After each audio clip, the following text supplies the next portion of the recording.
ভাবছিলাম ওটা বনের জিনিস, বনে ছেড়ে দেব, কিন্তু আমাদের চারপাশের লোকজন এতটা অ্যাওয়ারনেস কম বনের পশু পাখি সম্পর্কে, তারা ওটাকে ধরে মাংস খাওয়ার কথা বলছে। অনেকে বলছে ওটা খেলে অনেক রোগ থেকে মুক্তি পাওয়া যায়, কিন্তু আমি সবাইকে না বলে দিছি। ঠাকুরঘর থেকে উদ্ধার গোসাপ। বুধবার বিকেল নাগাদ ধূপগুড়ির মধ্য ডাউকিমারি এলাকায় জমির বেড়াজালে একটি গোসাপ আটকে থাকতে দেখেন স্থানীয়রা এবং তারা নিজেরাই সেই জাল কেটে গোসাপটিকে মুক্ত করে দেন। কিন্তু সেই গোসাপ পরে একটি রান্নাঘরে এবং সেখান থেকে ঠাকুর ঘরে গিয়ে আশ্রয় নেয়।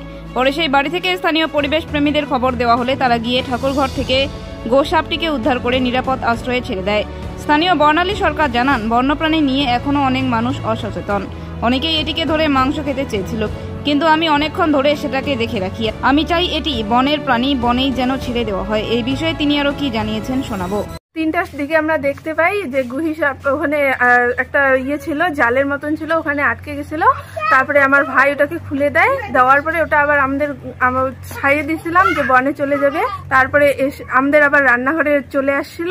তারপরে ওখান থেকে বের করে দেওয়াতে আবার ঠাকুর ঘরে এসে ঢুকছে। তারপর ওই দাদারা এসে নিয়ে গেছে।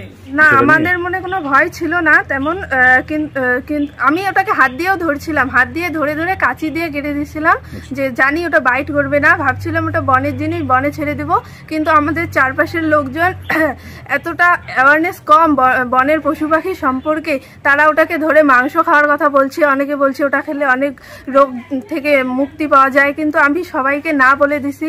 দেওয়ার পরে ওটাকে আমাদের বাড়িতে অনেকক্ষণ ধরে দেখাশোনা করে রাখার পরে আমাকে এই নাম্বারটা দিয়েছিল সুভাষ শর্মা দাদা। ফেসবুকে আমি মেসেজ করি ছবি দিয়ে, তখন ওই দাদা অনেক ফোন নাম্বার দেয়, অনেক আমাকে সাহায্য করে। এখন এটা চাই যেন বনের জিনিস বনে থাকে, বনে ছেড়ে দেওয়া হয়, তাহলেই বেশি ভালো হবে। আমার নাম বর্ণালী সরকার, এটা মধ্য ডাউকিমারি ধূপগুড়ি জলপাইগুড়ি। গলাটা ফ্যাস বাজছিল তো, ও মানে শোকেছে।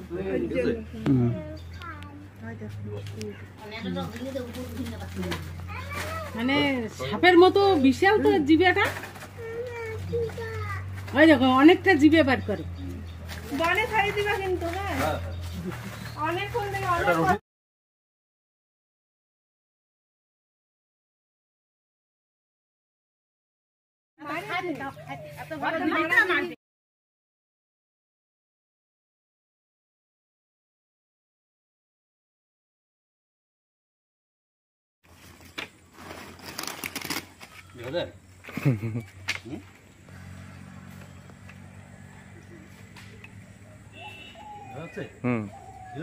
দে